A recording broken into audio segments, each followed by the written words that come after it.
The new podcast, In the Shadow of Princeton, starts as the matriarch of a prominent Princeton family is found stabbed to death in her locked basement. Investigators look from a serial attacker to her family to Princeton University students. One hot-blooded investigator sees a conspiracy. Is he way off base, or does privilege let you get away with murder? In the Shadow of Princeton is available wherever you get podcasts, or you can binge it ad-free by joining Wondery Plus in the Wondery app, Apple Podcasts, or Spotify. Welcome back, everybody. It's Monday, November 4th, 2024. The election's tomorrow. That's Tuesday, November 5th. Now, no matter which side wins, just remember, not only will the sun come up Wednesday morning, but it'll come up an hour earlier than it did a week ago. Standard time snuck up on me this weekend. Hopefully you'll still have some daylight left by the time I'm done. Let's talk about the governor's medical treatment, the Alabama pearl shell muscle, and fake injuries. No, I'm not talking about soccer either. I'm Mike Morgan, and we're down in Alabama.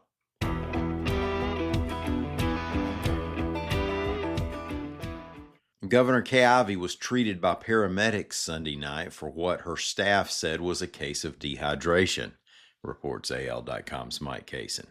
The governor was attending a campaign event for Congressional District 2 candidate Caroline Dobson. Communications Director Gina Mayola said that Ivey felt better after receiving fluids and being evaluated as a precaution. Ivey is an 80-year-old lung cancer survivor whose doctor has said she was cured of her cancer.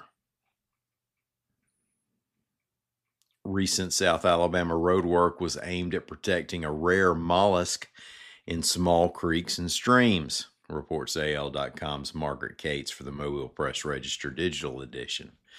The Alabama pearl shell mussel is endangered, is one of only 5 pearl shell mussels in the U.S., and is native only to certain drainages in Monroe, Conecuh, and Escambia counties. It does valuable work, however, filtering bacteria and cleaning the water at a high rate. A problem is that the little bivalve needs creek beds of coarse sand that allows water to flow through it. But runoff from unpaved roads bring in finer sediment. So the Alabama Department of Conservation and Natural Resources, the U.S. Fish and Wildlife Service, and affected county governments improved some roads to nip that issue. University of South Alabama biologist Matt Hodges said it's a good return on investment. The work helps protect an endangered species, of course, but also, in return, the Alabama pearl shell mussel cleans the water. It serves as a canary in the coal mine because of its job as a filter, and the work also benefits motorists. The Alabama pearl shell lives for 60 to 80 years. Southeastern Conference Commissioner Greg Sankey wants to put a stop to football players pretending to be hurt in order to get an injury timeout, reports AL.com's Greg Stevenson. Now, you may have seen this happen before. Allegedly, it's been suggested that it might have taken place during the Alabama-Tennessee game. Crimson Tide defensive back King Mack ran off the field, then turned around and ran back onto the field a few steps, then quickly went down like he had run right into George Foreman's roundhouse. And the Golden Globe allegedly went to, well, the rise in accusations of phantom injuries probably traces back to the rise in hurry-up offenses and the desire for defenses to get time any way they can. Now, if you think it's a bad look, then the SEC commissioner seems to agree. Yahoo Sports obtained a memo sent from Sankey to member programs, football coaches, and athletics directors. Quote, as plainly as it can be stated, stop any and all activity related to faking injuries to create timeouts.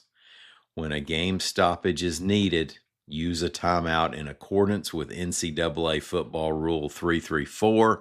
This is not a complicated or confusing principle, end quote. The warning has teeth.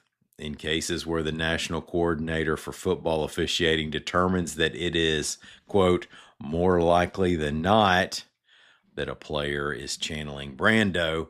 A first offense will bring the program a $50,000 fine. A second offense will bring a $100,000 fine. And a third offense will fetch a public reprimand and a 1-game suspension for the head coach and any other involved coach.